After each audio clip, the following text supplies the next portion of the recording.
Sir ఇప్పుడు ప్రభుత్వ స్కూళ్ళల్లో విద్యార్థులు పెంచే క్రమంలో ఉపాధ్యాయ యూనియన్లు సైతం పాల్పంచుకుంటున్నాయి సార్. అసలు యూట్యూబ్ తరపు నుంచి మీరు ఎలా కార్యక్రమాలు చేస్తున్నారు? పిల్లల నమోదును పెంచే ప్రయత్నం ఎలా చేస్తున్నారు? తెలంగాణ రాష్ట్ర ఐక్య ఉపాధ్యాయ ఫెడరేషన్గా రాష్ట్ర వ్యాప్తంగా ప్రభుత్వ బడులలో విద్యార్థుల నమోదు శాతాన్ని పెంచడానికి ప్రచార జాతాన్ని నిర్వహిస్తూ ఉన్నాం. దానిలో భాగంగా భద్రాద్రి కొత్తగూడెం జిల్లాలో కూడా ప్రచార జాతాన్ని నిర్వహిస్తూ ఉన్నాం. నిన్న భద్రాచలం నియోజకవర్గంలో, ఈవేళ పెనుపక నియోజకవర్గంలో ప్రచార జాతాన్ని నిర్వహిస్తూ ఉన్నాం. రానున్న 3 రోజుల పాటు జిల్లాలో ఈ ప్రచార జాతాన్ని నిర్వహించే దానికోసం మేము సిద్ధమవుతూ ఉన్నాం. ప్రధానంగా ప్రభుత్వ బడులలో విద్యార్థుల నమోదు శాతాన్ని పెంచాలనే ఒక లక్ష్యంతో తెలంగాణ రాష్ట్ర ఐక్య ఉపాధ్యాయ ఫెడరేషన్ ఒక సామాజిక బాధ్యత కలిగిన సంఘంగా, సామాజిక స్పృహ కలిగిన సంఘంగా విద్యార్థులలోకి నాణ్యమైన విద్య అందించాలని, ప్రభుత్వ బడులని బాగు చేసుకోవాలని, ఆ రకంగానే విద్యార్థుల నమోదు శాతాన్ని పెంచాలని లక్ష్యంతో మేము ఈ ప్రచార జాతాన్ని ఊరూరా తిరిగి నమోదు శాతాన్ని పెంచేదానికోసం ప్రయత్నం చేస్తూ ఉన్నాం. దీనిలో భాగంగా తెలంగాణ రాష్ట్రంలో ఈవేళ విద్య వ్యాపారంగా మారిపోయిన పరిస్థితి ఉంది.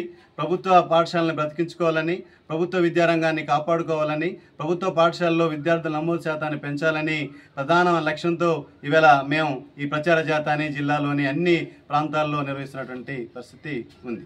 ముఖ్యంగా ప్రభుత్వ స్కూళ్ళల్లోకి వచ్చేసరికి ఇంగ్లీష్ మీడియం అని బాగా నడుస్తుంది సార్. మన స్కూళ్ళలో ఇంగ్లీష్ మీడియం అనేది అందుబాటులో ఉందా సార్? తెలంగాణ రాష్ట్రంలో గత దశాబ్ద కాలంగా తెలంగాణ రాష్ట్ర ఐక్య ఉపాధ్యాయ ఫెడరేషన్ విద్యాయాత్రల పేరుతో తెలంగాణ ఆవిర్భావం నుంచి అనేక పోరాటాలు, కార్యక్రమాలు, వినతిపత్రాలు సమర్పించిన ధర్మిల ఈవేళ తెలంగాణలోని రాష్ట్ర ప్రభుత్వం ఇంగ్లీష్ మీడియం స్కూల్స్ని ప్రారంభించడం జరిగింది. ఆ ఇంగ్లీష్ మీడియం బళ్ళల్లో ఈవేళ కేవలం సామాన్యులకి అందుబాటులో లేని ఇంగ్లీష్ మీడియం బళ్ళు ఇవాళ ప్రారంభమయ్యాయంటే తెలంగాణ రాష్ట్ర ఐక్య ఉపాధ్యాయ ఫెడరేషన్ ప్రత్యేకమైన కృషి ఫలితంగానే ఇవాళ ఇంగ్లీష్ మీడియం బళ్ళు ఈ రాష్ట్రంలో అమల్లోకి వచ్చాయి. ప్రధానంగా ఇవాళ మా పాఠశాలల్లో కేవలం ఇంగ్లీష్ మీడియం మాత్రమే కాదు, ఇవాళ కంప్యూటర్ ఎడ్యుకేషన్ ఇస్తూ ఉన్నాం. దీంతో పాటుగా లైబ్రరీస్ని కూడాను రూపొందించి ఆ వైపుగా ప్రభుత్వానికి సూచనలు చేసిన ధర్మిలా ఈవేళ అవన్నీ అందుబాటులోకి వచ్చాయి.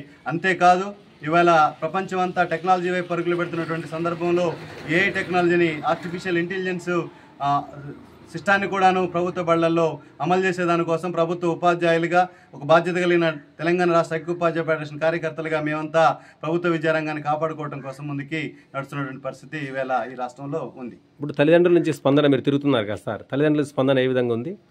తల్లిదండ్రులు, గ్రామాల్లోని అనేక మంది బడుగు బలహీన వర్గాల పిల్లలు, అనేక కూడల్లో మేము విద్యార్థుల తల్లిదండ్రులతోటి మమేకమై ప్రభుత్వ పాఠశాల యొక్క ఆవశ్యకత, ప్రభుత్వ పాఠశాలలో ఉన్నటువంటి వసతులు, ప్రభుత్వ పాఠశాలలో పనిచేస్తున్న ఉపాధ్యాయులు, వారి యొక్క సర్టిఫికేట్ సంబంధించినటువంటి విద్యార్హతలు, ఇవన్నీ అత్యున్నతమైన ప్రమాణాలు కలిగినటువంటి ఉపాధ్యాయులు వేళ పాఠ్యాంశాలు బోధిస్తున్నాము.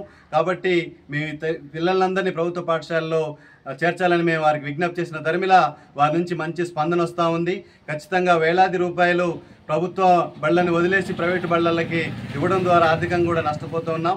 కాబట్టి వీళ్ళ ప్రైవేటుకు ధీటుగా ప్రభుత్వ పాఠశాలలో ఇంగ్లీష్ మీడియం స్కూళ్ళు కానీ, కంప్యూటర్ ఎడ్యుకేషన్ కానీ, విశాలమైన తరగతి గదులు కానీ ఇవన్నీ అందుబాటులో ఉన్నాయి. కాబట్టి ఖచ్చితంగా మేమందరం కూడాను ప్రభుత్వ బళ్ళల్లో విద్యార్థుల్ని, మా పిల్లల్ని చేర్చేదానికోసం సిద్ధంగా ఉన్నామని వారు మాకు ఈ సందర్భంగా హామీ ఇవ్వడం జరుగుతూ ఉంది. Thank you sir.